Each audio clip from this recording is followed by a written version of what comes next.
স্টারের পর্দায় আপনাদের প্রত্যেককে স্বাগত জানাচ্ছি। এই মুহূর্তের গুরুত্বপূর্ণ আপডেট নিয়ে আপনাদের সঙ্গে রয়েছে আমি অম্বালিকা। গুরুত্বপূর্ণ আপডেটে যাওয়ার আগে প্রথমেই চোখ রাখবো আবহাওয়ার দিকে, এবং আবহাওয়ার দিকে চোখ রাখতে দেখা যাচ্ছে শহরের তাপমাত্রা কিন্তু 35 ডিগ্রির কাছাকাছি এবং তীব্র দাবদাহ ও আর্দ্রতায় অতিষ্ঠ আগরতলাবাসী। বিকেলের পরে নামবে পারদ। আজই প্রবল সম্ভাবনা রয়েছে ঝড় বৃষ্টির। হাওয়া অফিসের সতর্ক বার্তার তালিকায় রাজ্যের 3 জেলা, এবং এই বিষয়ে বিস্তারিত জানবো। প্রতিনিধি অঙ্কিতা বর্ধন যুক্ত হয়ে গেছেন আমাদের সঙ্গে টেলিফোন লাইনে। অঙ্কিতা, আবহাওয়ার কি পরিবর্তন লক্ষ্য করা যাচ্ছে? দেখো, আমরা প্রায় প্রতিদিন দেখতে পাচ্ছি সকালের দিকে একটা ভ্যাপসা গরম এবং মাথার উপর তপ্ত রোদ। আর ভ্যাপসা গরম এবং তপ্ত রোদের মধ্যেই কিন্তু নাজেহাল হতে হচ্ছে গোটা রাজ্যকে। কিন্তু বিকেলের দিকে দেখা যাচ্ছে তাপমাত্রা পারদ অনেকটাই নেমে যাচ্ছে, অর্থাৎ আবহাওয়ার যে মুড সুইং তা কিন্তু আমরা প্রতিনিয়ত দেখতে পাচ্ছি এবং 360 ডিগ্রি অ্যাঙ্গেলে ঘুরে যাচ্ছে রাতের দিকে। কারণ সকালের দিকে আমরা দেখছি কখনো 35, কখনো 36 বা কখনো 37 ডিগ্রি সেলসিয়াস তাপমাত্রা। আবার যখন বিকেলের দিকে হালকা বৃষ্টি হচ্ছে তখন দেখা যাচ্ছে 24 কি 25 ডিগ্রি সেলসিয়াসে নেমে গেছে তাপমাত্রা। এই যে একটা তাপমাত্রা 360 ডিগ্রি পরিবর্তন হয়ে যাচ্ছে, এই আবহাওয়ায় কিন্তু আগামী একটা সপ্তাহ কাটাতে হবে। অর্থাৎ আমরা দেখেছিলাম যে 9 তারিখ থেকে আবহাওয়ার একটা বদল শুরু হচ্ছে এবং ঠিক একই সময় আমরা দেখতে পেয়েছি যে ধীরে ধীরে শুরু হতে চলেছে বর্ষার আগমন। কারণ আমরা প্রথমেই দেখেছিলাম যে জুন মাসের শুরু থেকেই রাজ্যে বর্ষা প্রবেশ করেছে, কিন্তু জুনের দিকে রাজ্যে যেভাবে বর্ষা প্রবেশ করেছে তাতে বানভাসী হয়েছিল গোটা রাজ্য। কিন্তু এই মুহূর্তে বানভাসী হওয়ার তো কোনো সম্ভাবনা নেই, কিন্তু হ্যাঁ অবশ্যই প্রত্যেক দিন কিন্তু বৃষ্টির সম্ভাবনাটা থাকছে। বিশেষ করে অম্বালিকা, আমরা জানতে পারছি যে এই মুহূর্তে হলুদ সতর্ক বার্তা জারি করা হয়েছে। তবে হলুদ সতর্ক বার্তা জারি করে বলে দেওয়া হয়েছে যে 30 থেকে 40 কিলোমিটার বেগে গোটা রাজ্যে ঝোড়ো হাওয়া বইতে পারে এবং 1 থেকে 2টি জেলায় কিন্তু ভারী বৃষ্টিপাতের সম্ভাবনা থাকছে। এছাড়া 1 থেকে 2টি জেলা বাদ দিয়ে বাকি সব জেলায় বিক্ষিপ্ত বা মাঝারি বৃষ্টিপাত হওয়ার সম্ভাবনা। অন্যদিকে তাপমাত্রা সেটা থাকছে 34 ডিগ্রি সেলসিয়াস এখনো পর্যন্ত, আর সর্বনিম্ন তাপমাত্রা কিন্তু দেখা গেছে 26 ডিগ্রি সেলসিয়াস।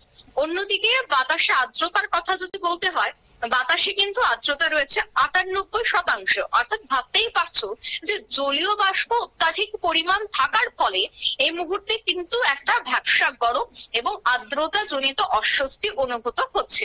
কিন্তু হ্যাঁ, যেহেতু সামনেই রথযাত্রা রয়েছে এবং এই রথযাত্রার সময়টাতেই রাজ্য জুড়েই কিন্তু বিক্ষিপ্ত বা মাঝারি বৃষ্টিপাত হয়ে থাকে এবং ভৌগোলিক যে এই মুহূর্তে প্রেক্ষাপট রয়েছে বা পরিমণ্ডল রয়েছে, সেই ভৌগোলিক পরিমণ্ডল অনুযায়ী আবহাওয়াবিদরা জানাচ্ছে যে রাজ্য জুড়ে এই মুহূর্তে বৃষ্টি কিন্তু থাকছে। ইতিমধ্যেই বৃষ্টি পিছু ছাড়ছে না, কিন্তু সকালের দিকে যেভাবে তপ্ত রোদ পরিলক্ষিত হচ্ছে সেক্ষেত্রে কিন্তু প্রত্যেককে বাড়ি থেকে বেরোবার আগে ছাতা এবং অবশ্যই স্কার্ফ ব্যবহার করা খুবই দরকার বলেই মনে করছেন চিকিৎসকরা। অন্যদিকে আবহাওয়াবিদদের যে বক্তব্য তা হচ্ছে যে আগামী 1 সপ্তাহ ঠিক একইভাবে তাপমাত্রা থাকবে এবং আবহাওয়ার তেমন কোনো ধরনের পরিবর্তন হবে না। তবে 1 সপ্তাহ পর তাপমাত্রাটা কিছুটা হলেও আবারও বাড়তে পারে এবং সেই জায়গায় 40 ডিগ্রি পর্যন্ত তাপমাত্রা যেতে পারে বলে কিন্তু আমরা জানতে পারছি। তবে গত সপ্তাহে আমরা দেখেছি যে বৃষ্টিপাত হয়েছে স্বাভাবিকের থেকে বেশি। তবে আগামী 1 সপ্তাহের মধ্যে স্বাভাবিকের থেকে কম বৃষ্টিপাত হবে, কিন্তু বৃষ্টিপাত যে একেবারে হবে না তা কিন্তু নয়।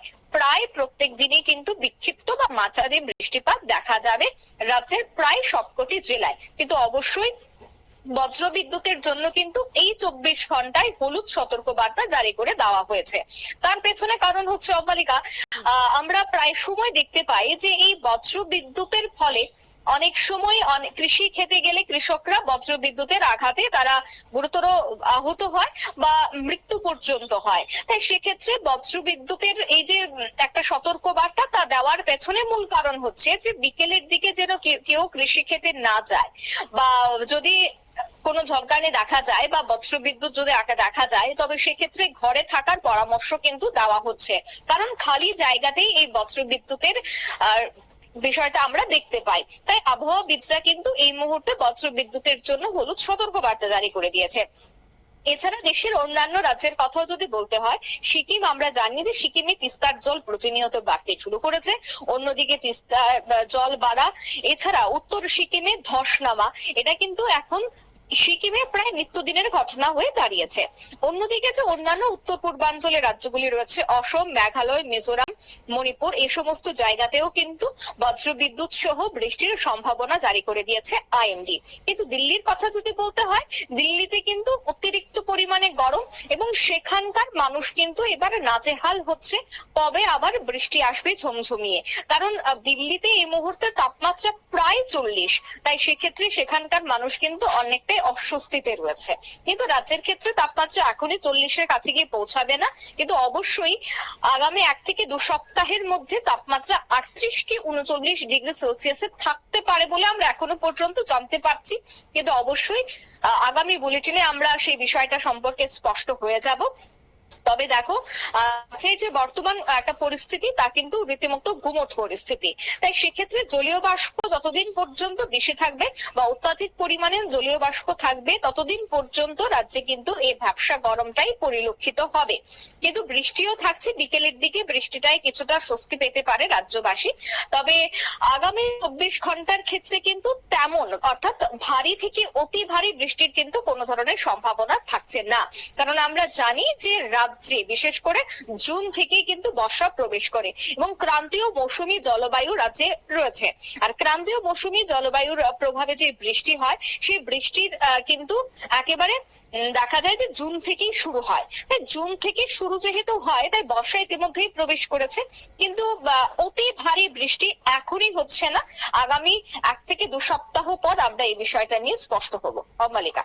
একেবারে অনেক ধন্যবাদ অঙ্কিতা সঙ্গে থাকার জন্য। এবং আপনারা শুনলেন আমাদের দিনের বেলায় তাপমাত্রা 35 ডিগ্রি সেলসিয়াস থাকলেও বিকেলের পর কিন্তু নামতে পারে পারদ, অর্থাৎ গত বেশ কিছুদিন ধরে বিকেলের পর কিন্তু বৃষ্টি হচ্ছে এবং এই যে আবহাওয়ার যে এই বদলটা ঘটছে সেই কারণে কিন্তু বহু ঘরে ঘরে জ্বর সর্দি কাশির ব্যাপারটা রয়েছে। তাই সকলকে অনুরোধ করা হচ্ছে খুব সাবধানে থাকার জন্য এবং বাড়ি থেকে বেরোলে অবশ্যই ছাতা এবং স্কার্ফ ক্যারি করার জন্য।